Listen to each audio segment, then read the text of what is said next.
चतुर्भुज, त्रिभुज और चतुर्भुज वाले प्रश्न अभ्यास 7 के, यानी जब 3 बिंदु दे रखे होंगे ना ऐसा करके, तो 3 बिंदु से आपका एक त्रिभुज बनता है। तो इस त्रिभुज का क्षेत्रफल आपका 1 होगा, 2 हो सकता है, 3 हो सकता है, 4, 100, 200, 500, 1000, कुछ भी हो सकता है क्षेत्रफल। यानी ये 3 बिंदु से क्या बनता है हमारा त्रिभुज। कब? जब 3 बिंदु एक ही रेखा में ना हो। जब देखो तीनों बिंदु एक ही रेखा में हो जाएंगे ऐसे करके, ये देखो त्रिभुज बनना है क्या? नहीं बनना। तो इस कंडीशन में त्रिभुज क्षेत्रफल कितना बैठेगा आपका? 0 बैठेगा। त्रिभुज ये भी तो बनेगा, तीनों बिंदु अलग अलग होंगे। यदि मैं तीनों बिंदु के एक ही रेखा में डाल दूँ तो त्रिभुज कैसे बन सकता है ये बताओ? क्या बनना है त्रिभुज?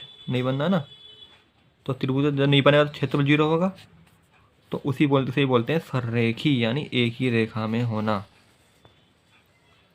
जब बोला है ना सररेखी यानी एक ही रेखा में होना, तो त्रिभुज का क्षेत्रफल 0 होगा, क्योंकि जब तीनों बिंदु एक ही रेखा में होंगे तो त्रिभुज बनेगा कैसे? इसलिए क्षेत्रफल 0। और ना असररेखी यानी एक ही रेखा में नहीं, यानी एक बिंदु यहाँ, एक बिंदु यहाँ, एक बिंदु यहाँ, तो बन गया त्रिभुज। एक बिंदु यहाँ, एक बिंदु यहाँ, एक बिंदु यहाँ, तो बन गया त्रिभुज। असररेखी मैंने बनाया त्रिभुज। जब त्रिभुज का कुछ ना कुछ मान होगा, यानी 1 हो सकता है, -1 हो सकता है, 2 भी हो सकता है, 3 भी हो सकता है, 4 भी, 100 भी, इन्फिनिटी कुछ भी हो सकता है। 0 होगा कब?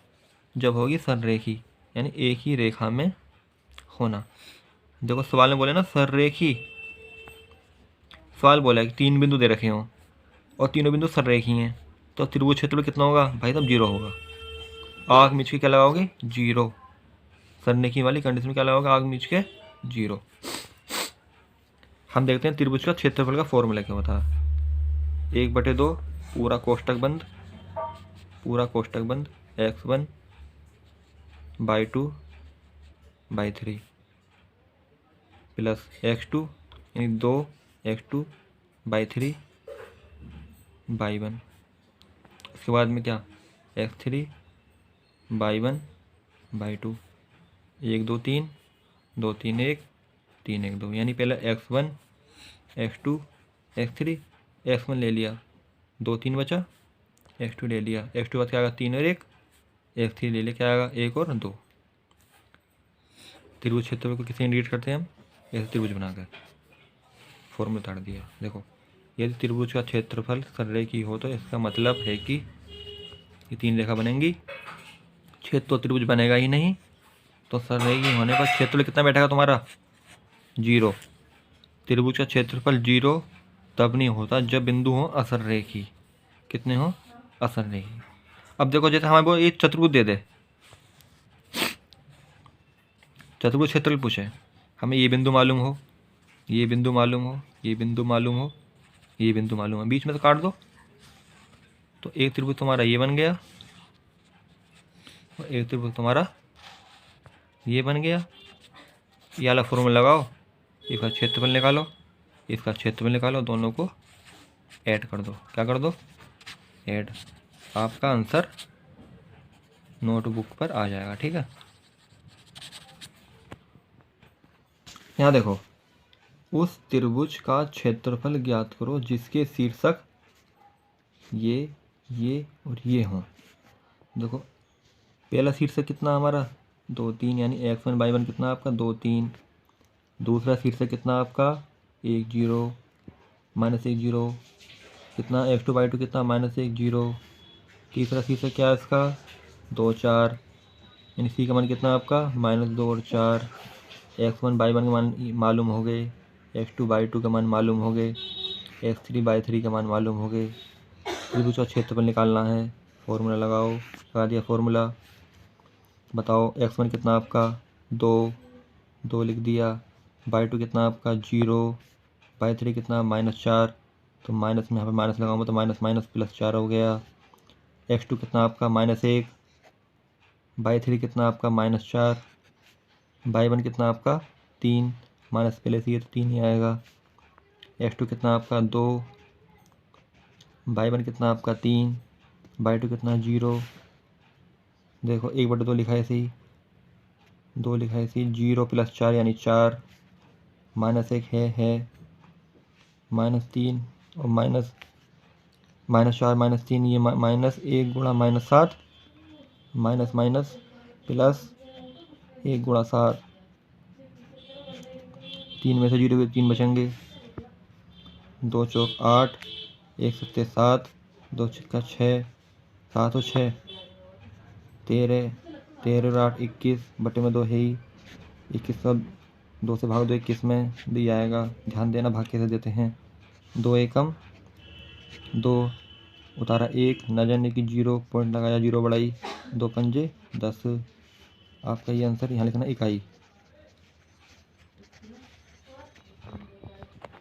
देखो यहाँ देखो, पीछे वाले सवाल में क्या था, त्रिभुज का क्षेत्रफल निकालना था।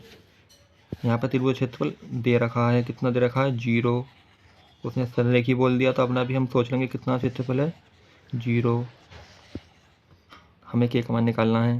पहला बिंदु कितना हमारा x1 y1 ये रहा, x2 y2 ये रहा, x3 y3 ये रहा, y3 मान कितना के। यहाँ पे मतलब कोई संख्या आएगी जैसे 3 4 5 6 7 8 9 जो दी नहीं है, उसके लिए हमने यहाँ पे के माना है। x1 y1 का मान दे रखा है, x2 y2 का मान दे रखा है, x3 का मान दे रखा है, y3 का मान नहीं दे रखा, जो हमें निकालना है। लेकिन त्रिभुज क्षेत्र कितना दे रखा उन्होंने 0। क्यों दे रखा 0? क्योंकि जो है सररेखी, जैसी सररेखी खेगा क्षेत्र कितना निकल के आएगा 0। क्षेत्र हमें निकालना नहीं, हमने खुद दे रखा है। हमें कितना दे रखा है 0 दे रखा है। लगा फॉर्मूला, कितना देखा क्षेत्रफल बराबर 0। फॉर्मूला ये होता है क्षेत्रफल का 0। रखो मान, x1 मान कितना आपका 7, y1 y2 का मान कितना 1, y3 का मान कितना k, x2 का मान कितना 5, y3 का मान कितना k, y1 का मान कितना -2 माइनस माइनस प्लस 2, x3 का मान कितना 3, y1 का मान कितना -2, y2 का मान कितना y2 का मान कितना 1, माइनस पहले से लगा दिया बराबर 0। 2 चला गया 0 में, ये रहा 0 हो जाएगी तिरछी गुणा करने पर। 7 ही गुणा इसमें करो कितना आएगा 7 एकम 7, 7 ही गुणा इसमें करो कितना आएगा 7 के, माइनस माइनस लगा दिया। 5 ही गुणा इसमें करो कितना आएगा 5 के, 5 ही गुणा इसमें करो कितना आएगा 5 दूनी 10, ये कितना 3, -2 और -1 यानी -3। ये माइनस तुम्हारा यहाँ आ गया, ये भी 3 आ गया। 7 के, 5 के, 10, 3 3 9। देखो 7 के किसका है माइनस का, 5 के किसका प्लस का। तो -7 में से 5 जाएंगे 2 बचेंगे, बड़ी संख्या क्या माइनस माइनस लगा दिया। तो 7 प्लस का है 10 प्लस का है, जोड़ो 17, 17 में से माइनस का 9 गया तो बचा कितना 8 बराबर 0। तो 2 के बराबर इसे उठा के दल ले गया तो -8, माइनस से माइनस कट गया आपका, तो के बराबर 8/2 यानी कि कमान कितना निकल के आया आपका 4। ठीक है, फिर से पढ़ो। यदि बिंदु ये और ये सररेखी हो तो सिद्ध करो। ये प्रश्न 2020 के एग्ज़ाम में आया है। ठीक है, 2021 में तो एग्ज़ाम हुए ही नहीं थे, तो ये प्रश्न 2020 के एग्ज़ाम में आया है। देखो आपका ये क्या दे रखा सररेखी, किसका मान हमें फिर लास्ट में क्या करना है, हमें लास्ट में ये वैल्यू हमें सिद्ध करनी है। तो x1 कितना आपका 1, y1 कितना आपका 0, x2 कितना 0, y2 कितना b, x3 कितना x, y3 कितना y। ठीक है, क्या कह रहा है वो संरेखी हो, क्षेत्रफल क्या रहेगा ऑटोमेटिक ही 0 रहेगा। लगा फॉर्मूला क्षेत्रफल बराबर 0। x1 मान कितना है 1, y2 का मान कितना है b, y3 का मान कितना है y, x2 का मान कितना है 0, y3 का मान कितना है y, y2 का मान कितना है b, x3 का मान कितना है x, y1 का मान कितना है 0, y2 का मान कितना है b बराबर 0। क्योंकि सररेखी दे रखा है, 2 जाएगा इधर तो 0 हो जाएगा। इसी गुणा इसमें करो ए बी, इसी गुणा इसमें करो माइनस के वाई। ये 0 में 0 की गुणा किसी में भी करो 0 आएगी, लेकिन कोई फ़ायदा नहीं है।